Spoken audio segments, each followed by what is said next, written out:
سبيل الدموع سبيل مريح تنهد يا صاحي كي تستريح وبث الدعاء الخفي الصريح يسعك الفضاء الرحيم الفسيح.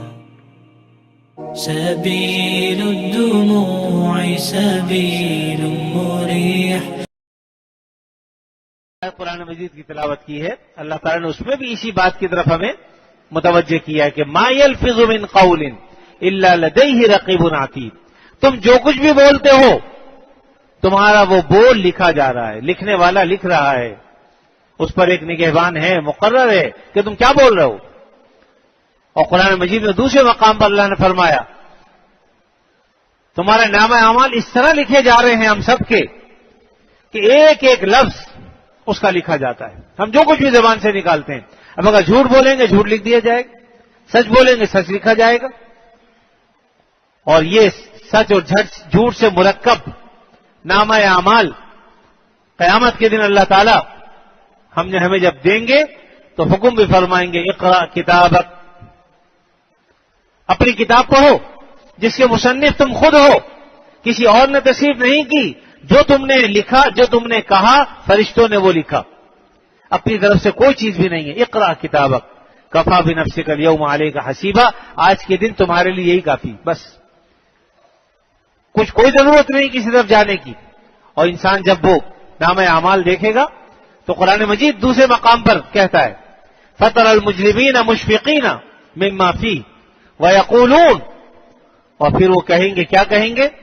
یا ویلتنا، ہائے افسوس، ما لِهَذَا الْكِتاب، یہ کیسی کتاب ہے؟ لا یغادر صغیرۃ ولا کبیرۃ الا احصاها، اس میں تو کوئی چھوٹی بڑی بات چھوڑی ہی نہیں، سب باتیں لکھی ہوئی. ووجدوا ما عملوا حاضرا، اور جو کچھ اس نے کیا ہوگا اس میں حاضر پائے گا، لکھا ہوا پائے گا. ولا یظلم ربک احدا، تیرا رب ظلم نہیں کرتا کسی پر، جو تم نے کیا ہوگا وہ لکھا ہوگا. تو میرے بھائی، ہم چاہے دنیاوی اعتبار سے کوئی کتاب لکھیں نہ لکھیں، لیکن آخرت کی کتاب ہماری تیار ہو رہی ہے جس کے مصنف ہم خود ہیں، ہم خود لکھ رہے ہیں. زبان سے جو کچھ کہتے ہیں، جو کچھ کرتے ہیں وہ لکھا جاتا ہے. اور قیامت کے دن یہ سب چیزیں ہمارے سامنے آنے والی ہیں. تو ہم کدھر جا رہے ہیں؟ ذرا غور تو کریں. بحیثیت مسلمان ہونے کے آج صرف نماز روزے کا نام ہم نے دین سمجھ لیا ہے، اس کے بعد پھر کوئی حکم ہماری طرف متوجہ ہی نہیں ہوتا. جھوٹوں پر اللہ کی لعنت، اور ہم جھوٹ دھڑلے سے بولتے ہیں. نماز پڑھ کے جائیں گے، ابھی دکان پہ بیٹھیں گے جھوٹ بولنا شروع کر دیں گے، بازار میں گئے جھوٹ بولنا شروع کر دیا. اب سمجھتے ہیں کہ ہم مسلمان نماز کی حد تک ہیں.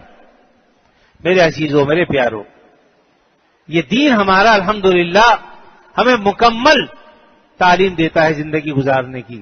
ایسا نہیں ہے کہ صرف نماز پڑھنا بتا دیا اور روزے کا بتا دیا، بلکہ دین کی تعلیمات تو آفاقی ہیں، ہمہ جہتی ہیں، ہر طرف سے مکمل ہے. کاش کہ ہم اپنے دین کو سمجھیں، ہمیں کسی اور طرف دیکھنے کی ضرورت ہی نہیں ہے، بشرطے کہ ہم اپنے دین کو دیکھیں.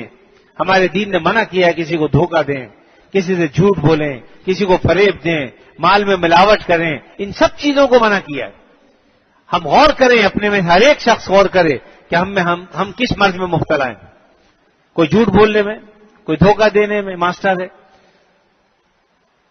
باقاعدہ اس کو فنی طور پہ، فخریہ طور پہ بیان کیا جاتا ہے کہ صاحب میں نے فلاں کو ایسا بیوقوف بنایا. اپنے لیے بڑی وہ فخر کی بات سمجھتا ہے. وہ یاد رکھیے کہ لعنت کا موجب ہے یہ، اللہ کی لعنت کا موجب. اللہ کے نبی صلی اللہ علیہ وسلم اس سے منع فرمایا کہ جھوٹ بولو نہیں. ایک خاتون جو اپنے بچے کو بلا رہی تھی اور مٹھی میں کوئی چیز دبائی ہوئی تھی کہ ادھر آؤ میں تمہیں یہ چیز دوں گی.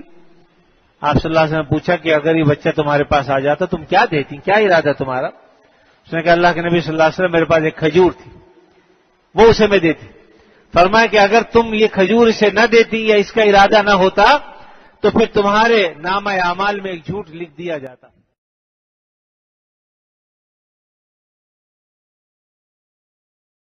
تنهد يا صاحي كي تستريح وبث الدعاء الخفي الصريح. يا